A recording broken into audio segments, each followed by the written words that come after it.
Facebook for Tau Talks. As always, I'm Adam, the Director of Evangelization here at Assumption Church, and I'm joined, as always, by our pastor, Friar Rick.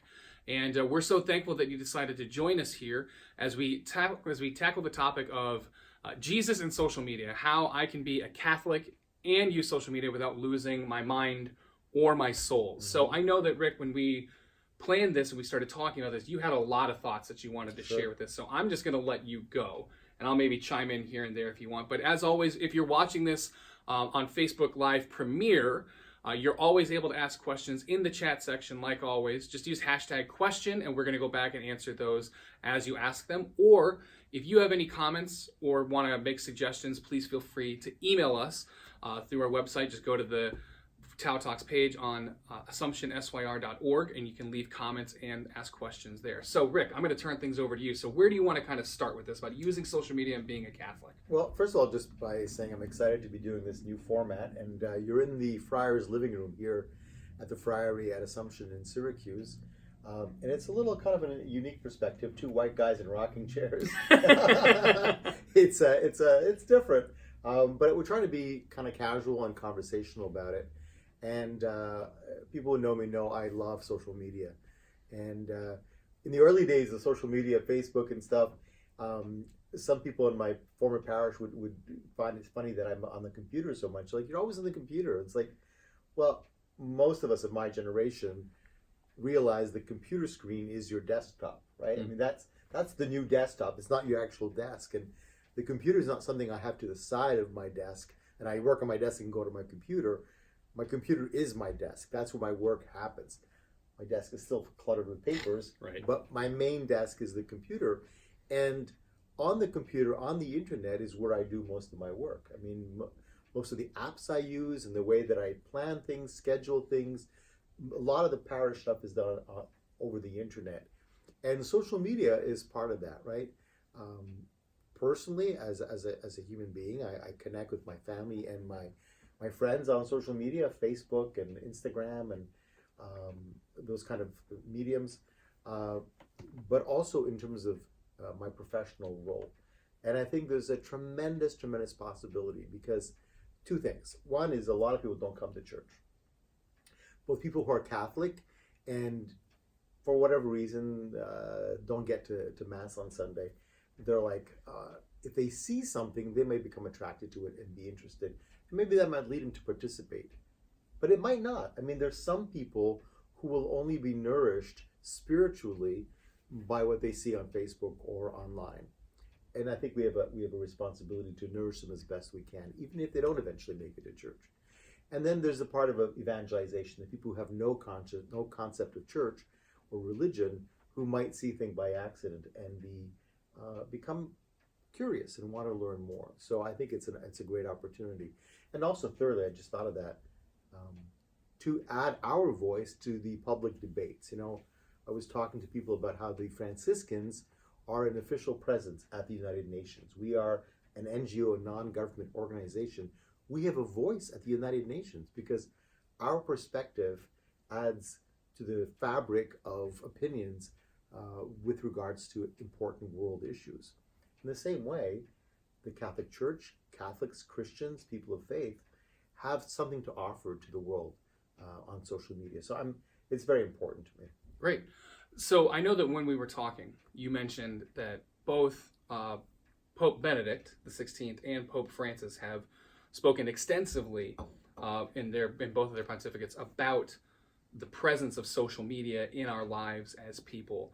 How do you feel like the church has really addressed social media as part of life now in the last 10, 15 years, how we have adopted social media as part of our everyday life? Pope Benedict, on one of the World Communication Sundays, issued a letter a few years ago on social media, and it was a good step forward. Some of it was really good, and some of it I felt really missed the point. And it's not just Pope Benedict, I think Pope Francis at times misses it too. And the key issue is that sometimes they see social media or online presence as a virtual reality, that it's not actual real. It's like, you know, how John Crist, the Christian comedian, makes fun of people who sometimes might want to attend church virtually. They don't actually go there, but they have what do you call it? Not emojis, but when you've got a character that actually goes in a video game, Like an avatar. An avatar, yeah. You can go to church by avatar, and you go to a imaginary church, and there's an imaginary avatar of a preacher, and I think sometimes people in the church think of that, and that's not what social media is. And they talk about the need to have authentic relationships. Well, I think you can have authentic relationships online. I think people use online media for meeting people, for building friendships, building romance, sometimes hooking up, which is not really ideal, but for having conversations. I know a couple times I thought I would be brave, and I gave up Facebook for Lent. And after 1 year, I got so depressed, and I was talking to a counselor I was seeing, and he's like, "For God's sake, don't do that again. You're an extrovert, and you're far from your family and your friends. You live in another country. That's your lifeline. Don't give up social media." And I'm like, okay, fine. But that's true. Some of us end up in places where we don't have a lot of friends. That's the way it is in Syracuse.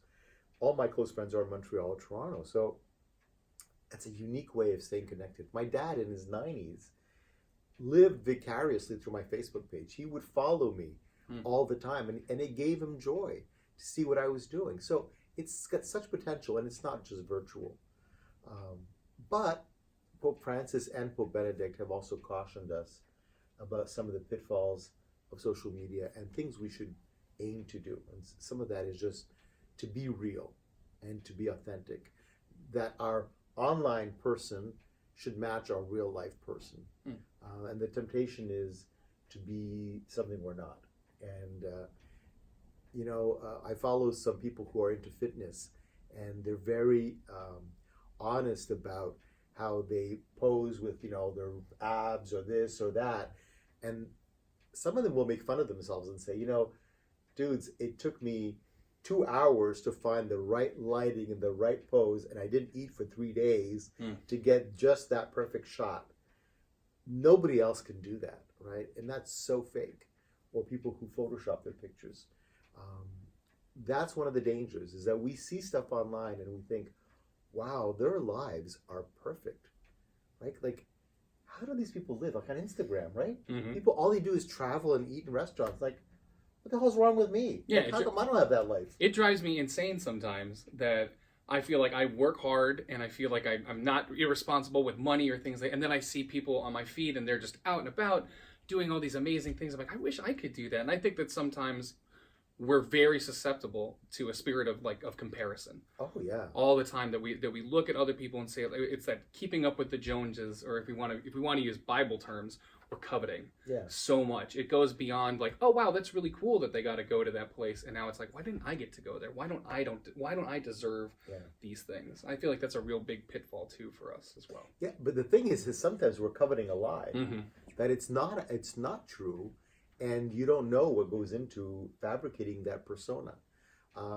So I think there's a truth to being authentic, and then the other big thing is to be charitable, to be kind online. It doesn't mean that we don't disagree or talk about things, but we should be people of truth and of kindness. And even in Catholic circles, that's asking a lot sometimes.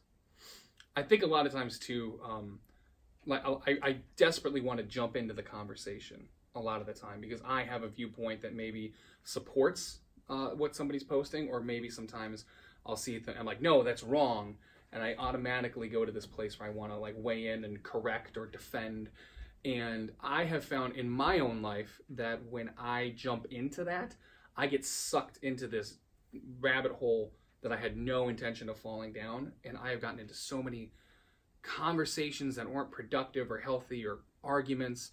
And for me, I really have to remember, like, I have to be charitable in my conversation with people. Specifically, like when I talk to you the way that I'm talking to somebody from behind my phone screen, I really feel like I have to, I'm constantly ducking that in my own life.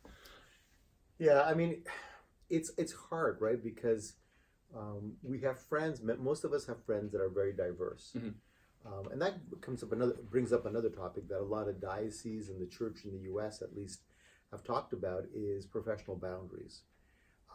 That we watch what we do if we're working for a company or working for the church. There's a difference between our professional persona and our personal persona. I remember I was at a workshop on how to be a pastor, and the psychologist said, we all have our private self and we have our public self. What we don't want to have is, first of all, a secret self that nobody knows. And the private self and the public self need to be quite closely aligned, but there is a difference. So for example, in my case, I am a friar. I'm a member of a religious order, so everything I do goes back to the order. I'm also a Catholic priest, and so I'm responsible to the Diocese of Syracuse currently for my behavior as a priest, and I have to act in a professional way. What I say, what I do, always goes back to the church. So, but I'm also a human being, and I have family and friends, and a lot of them are not Catholic. A lot of them don't like the Catholic Church. That's the reality. So in my case, I have my personal profile, which is Rick Riccioli, and that's me, and that's open to primarily just to my family and to some friends and some friars, and because I have political opinions. I have opinions about social things, and I can talk about stuff.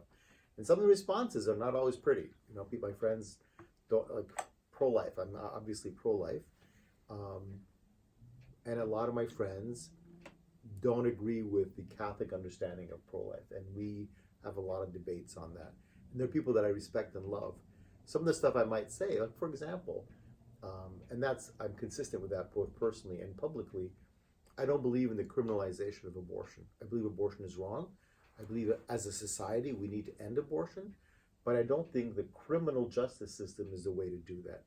Because we get caught up in some of the issues around women's rights, respect for women, and then all the ancillary things like affordable daycare for people who do have children, equal pay for equal work, the responsibility of men towards their children. When a woman gets pregnant, she's stuck, right? The guy can just move on. It's a big responsibility. So for all those reasons, I don't think the criminal justice approach is the way to go. But that's my opinion. And that's not something I normally discuss publicly on my public Facebook. It's just not right.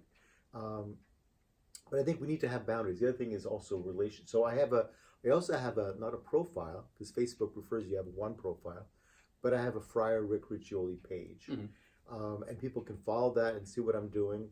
And it's important also in terms of minors. Like you don't want to start getting into relationships online with minors or people who are vulnerable adults. Again, you have to be very careful. Some things could be misconstrued. And for the sake of kids, like we're talking to you, some of you are parents, some of you are kids, you have to watch who you're in a relationship with online. We're saying you have to be authentic. Not everybody is true. Not everybody is real, and not everybody's honest online.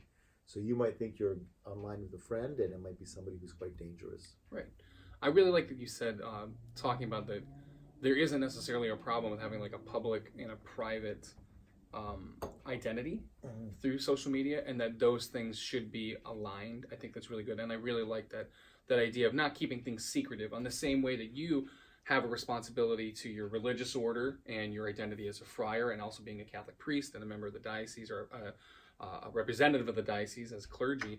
I think that also I, as a lay person, I'm a husband and I'm a father, so I would never want to convey an untrue or a lie about myself. Like, for example, like I have seen people in their social media life who are married people who don't really convey the idea that they're married a lot. Even, for example, my wife has had conversations with fellow women through social media, like on Twitter, talking about men who will send direct messages who in their profile say that they're married or they're engaged or whatever. And why would you ever do that? Like that's so outlandish, and it's okay. I think it's really good to say, like, it's okay if I'm a person who wants to put certain things out there, that I have an avenue to do that, and then I maybe have an avenue for more private things. For me, my social media mostly is my family, like much like yours is far away. My family's all in Arizona. So my social media works as like kind of this living document of my family. So my parents and my grandparents and stuff can see my kids. Because really nobody cares about what I'm doing through social media. They want to see my kids. They want to see the stuff that they're doing, first day of school, all that kind of stuff. So that's what I primarily use it for. And I try and avoid and I hate to say that we should leave politics out of our social media identity or out of how we use social media, but I feel like so often they can become so divisive that again, like I say, what's the point? Like, why am I doing that? But you're talking about the kids, for me as a friar and as a pastor, I used to have two profiles. I had a Friar Rick profile and a Friar Rick and a Rick profile. And this way that if people were friends with Friar Rick, I was also friends with them. And that brought me so much joy because I could see their posts, right? I could see what they're doing in their families. And these kids that I've baptized on their first day of school, I could see that and sharing that. Regrettably, I had to give that up because so basically when you have a page, people can follow me, but I can't follow them. I can't see their posts. It's a sacrifice I've made because in this day and age, you have to be way too careful. But yeah, I think it's great that we can share our lives. And we have to be careful of people who are, because you can, when you make up an identity, you can be anonymous. And then you can get caught up in stuff that you really don't want to get caught up on. And say things that are uncharitable and nobody, an amateur can't catch you. But certainly we know that stuff that's illegal or moral can come back and bite you in the butt. Because there's ways of finding who's who. So. Absolutely. I think too. So one of the things that I was thinking about when we were talking about this is the importance of, as best we can as Christians, promoting things that are like the church often talks about things that are true and beautiful and stuff like that.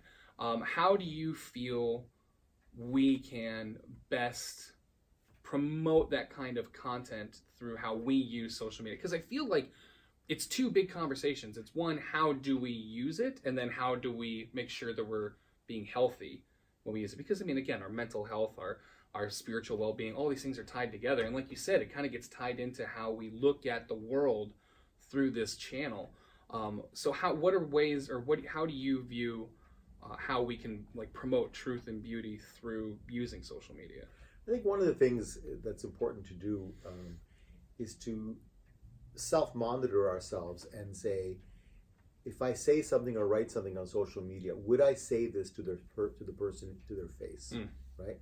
Because don't forget, we all know, especially with if you want to include text messages in that, but it's hard. Emojis have helped, but it's hard to get tone in email, in text messages, or Facebook messages, or Messenger, that kind of stuff.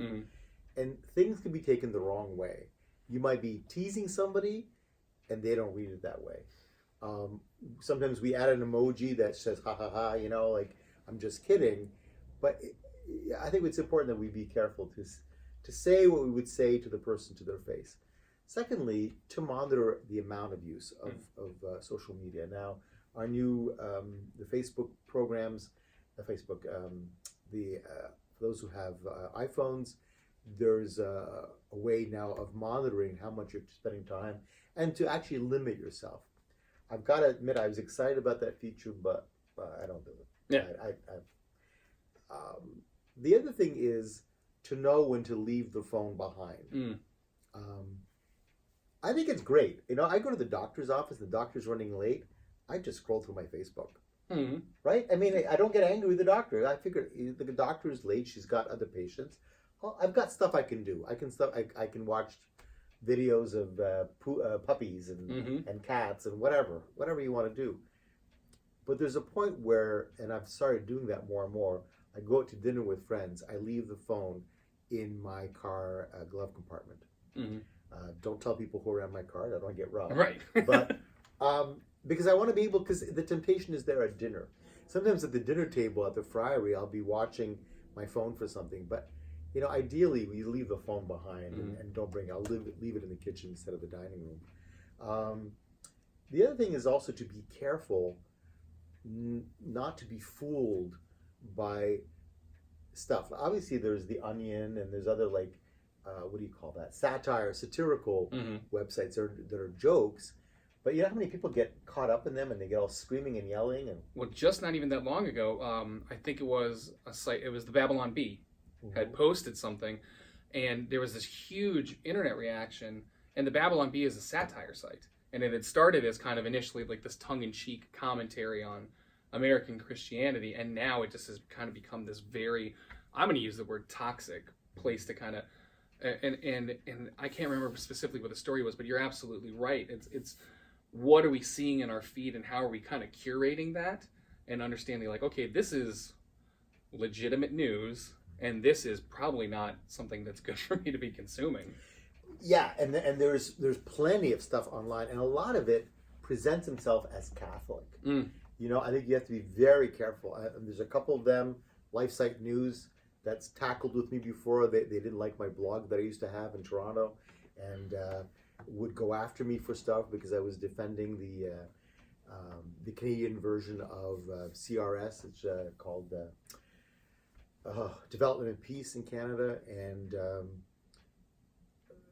I had a more balanced vision of our faith. And then here in the U.S., the other one that's kind of off the wall is Church Militant.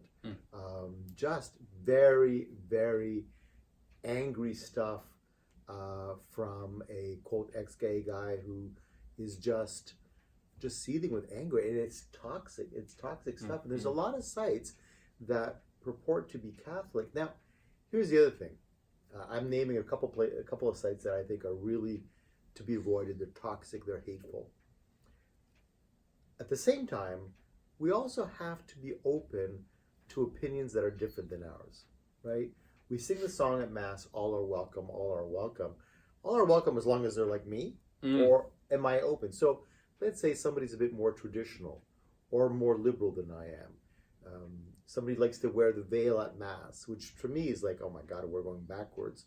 Well, they may not be, right? There may be a whole other story, to their reasoning.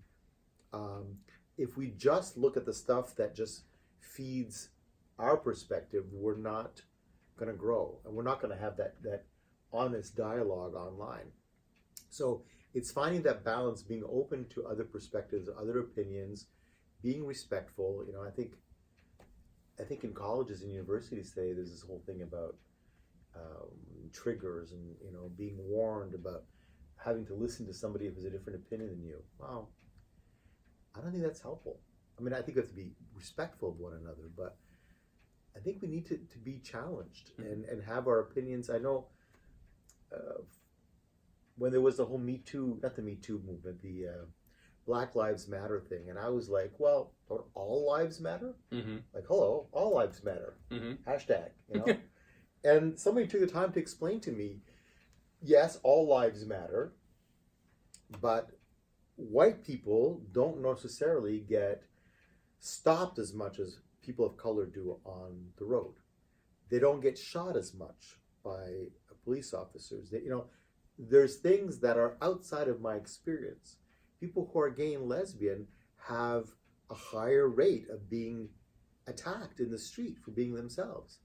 So, yes, all lives do matter, but when we say Black Lives Matter, when we say gay and lesbian pride and respect for gay and lesbian pride and equality, when we talk about transgender rights, when we talk about women's rights, it's because certain populations are more at risk. It's not about demeaning the rest of the population, but highlighting that certain people are to be respected.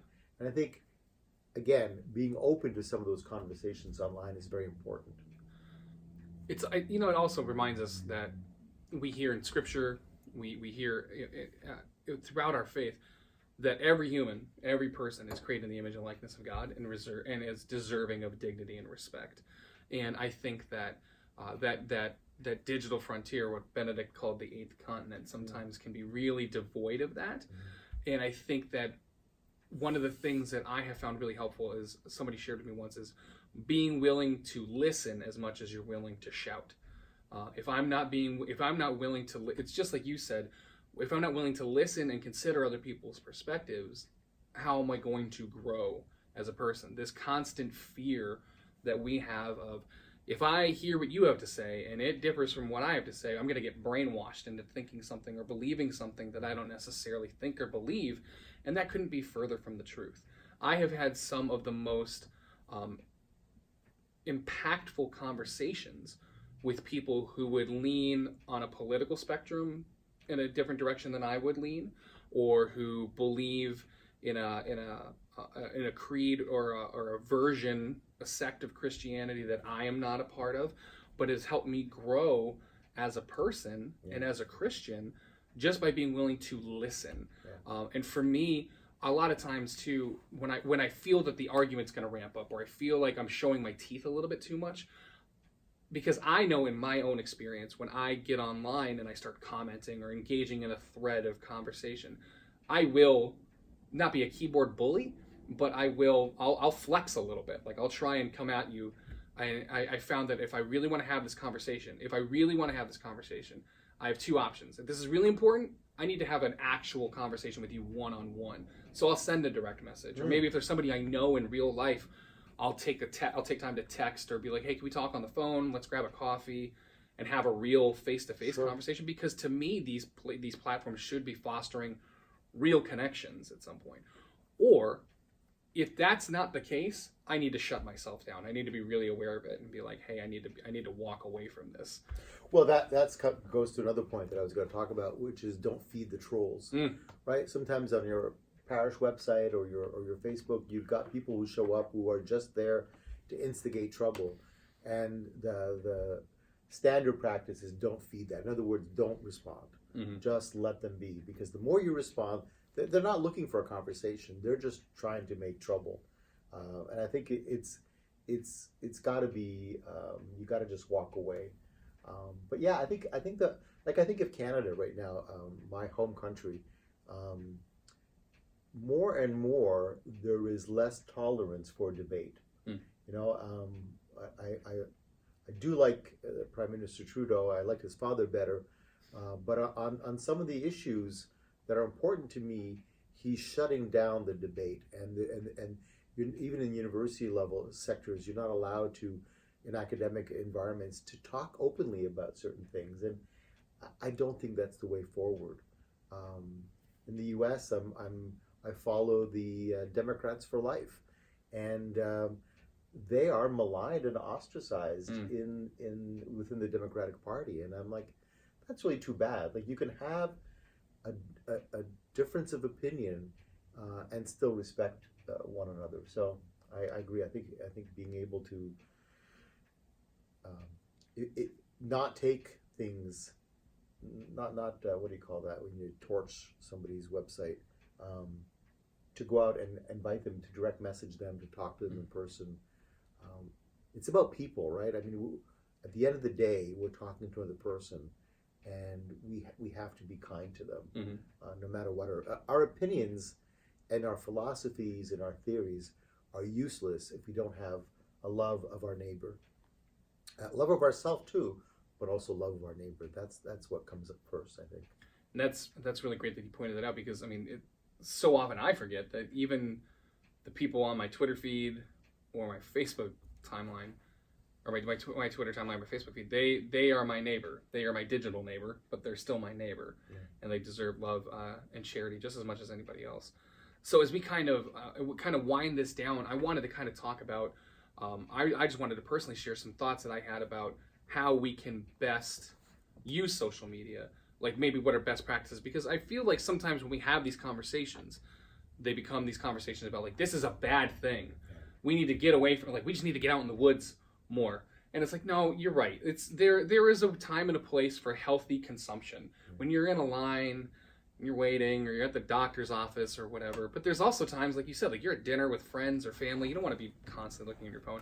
One of the things that I actually did, and I know this is, it may display a certain degree of privilege on my part, but I got an Apple Watch on sale, and the whole reason I got this is because so often I found myself staring at my phone or trying to get something on my phone, and I didn't need to be doing that. And for me, this is important because I have it so. I mean, I'm a parent, I'm a husband, so when my wife needs to get a hold of me, I want to know when she's texting me, and I can be like, oh, okay, this is important, or this is a phone call I actually have to take. But if it's something sillier, I'm like, I can actually look and be like, okay, and I can ignore that. So for me, something like this is like a secondary device was really helpful for me. Also, like you talked about, knowing when to leave it behind, whether it's leave it in the car. I have like a little mini backpack. It's kind of like my man purse, and I throw my phone in there a lot of the time when I'm walking around. But that way, even when I'm with my kids, we'll be doing stuff, and I love taking pictures of my kids, and especially with my phone, like modern phones, iPhones, Android phones, have these amazing cameras. I remember the first semi-professional video camera I bought, and it cost a couple $1,000s. I saved up for it, and now I have a better camera in my phone than I paid for that video camera. Yeah. Speaking of which, we're recording this Tao Talk on an iPhone XS. XS, and in the past we've had some issues with the audio, and so we got these microphones, and you know what? This is the phone's microphone. So you let us know what it's like, because it actually gave us the clearest sound. So absolutely. But also too, just one more thing too is understanding for me. Because I remember I got into an argument with somebody on Twitter, and my wife pointed out to me, like, you don't have to talk to that person or see that person. And I wholeheartedly believe that we should be careful with how we curate the stuff that we consume. So I guess my tip is, don't necessarily just run right off and block people right away, but consider the things that you want to see. You have the ability on Facebook to set preferences to see whose stuff is going to come up primarily on your timeline. You can have the ability to, on Facebook, do what's called an unfollow, which means you're still friends, but I'm not going to see the things that you post because maybe I don't like some of the things that you post necessarily. On Twitter, you can do things like mute and block, obviously. Like, so if somebody's posting stuff that's just outrageous or offensive, by all means, get them off of your feed. Yeah, and report stuff. If you find stuff that's offensive, it's important to report stuff, because I know they're money-making operations, but I think Facebook and Twitter and Instagram, well, Facebook and Instagram is the same, but they have a responsibility, a social responsibility. I think they're trying to do their best. So report stuff. And sometimes some of my friends go through phases and they're posting funky stuff, and I don't know exactly what it's called, but you put them to sleep. You don't see their stuff for 30 days. You just mute them. Mute them, yeah, for a while. Just let them cool down, and then I do that sometimes. But you know what? I mean, here we are doing this thing, right? I think there's such potential for Christians in general and people of faith, but professionals like us in ministry to teach. Basically, what we're doing is what we would do in the church and have like faith formation. We're doing it in a way that is accessible to you when you want it. You can just watch it when you want it. To build connections, to promote events, to raise awareness of things. It's such wonderful opportunities. We can support one another across the miles and be there. And you can stay connected to your various communities. We belong to so many types of communities, and you can stay in touch. I think it's wonderful. And the last thing too is be willing and open to share the things that you find value in. So I know a lot for me, I share a lot of things that are happening at the parish and stuff like that, but that's because I find so much value in those things. So don't be afraid to share that stuff that you find value in. I feel like that's a really important thing for us to remember, that we don't necessarily have to hide this stuff. Just as much as we need to be willing to listen in the conversation, we're allowed to add our voice to it. But again, one of the things that you have really taught me in our friendship and our relationship is you don't have to beat people over the head with it. Yeah. It's really important to develop and foster relationship with people, and this can be an amazing tool to do that. So if you see something like a photo, or you take a photo or of something that's really meaningful to you, share it out. Make sure people understand the things that you value. Absolutely. So Rick, I think we've covered just about everything. So. We've been talking for a while. Do you like our glasses? We're using our Fish Fryer glasses. Fish Fryer is a restaurant here in Syracuse on Genesee Street, right next to City Hall. It has we're not being paid for this, but I just love the Fish Fryer because it's a fryer. Actually, I was there on Sunday in my habit. Oh, nice. I said I wanted my royalties. The guy didn't laugh. But they have some of the freshest seafood. It could be a little pricey, but geez, it's really good. So I have their glasses for beer and seltzer water. Anyways, thanks for talking. Thanks for joining us, guys. We Let us- hope you guys found some value in this. We appreciate you joining us for Tao Talks. We hope you like this new format. I know a lot Let of us times. know. Yeah, absolutely. Feel free to give us feedback in the comment section. Go to the Tao Talks page on AssumptionSYR.org and let us know what you think. We're constantly looking for your thoughts and opinions, so feel free to share those things with us because we absolutely want to know. And make sure that if you like this, hit the like button and share it with people. I'm going to go out there. I'm going to close. I'm going to say share this with somebody. If you found something in this and you found it valuable to you, hit the share button below and just make sure that people can join us next time. So we will see you guys next month for Tao Talks here on Facebook Premiere. And Rick, cheers. Cheers.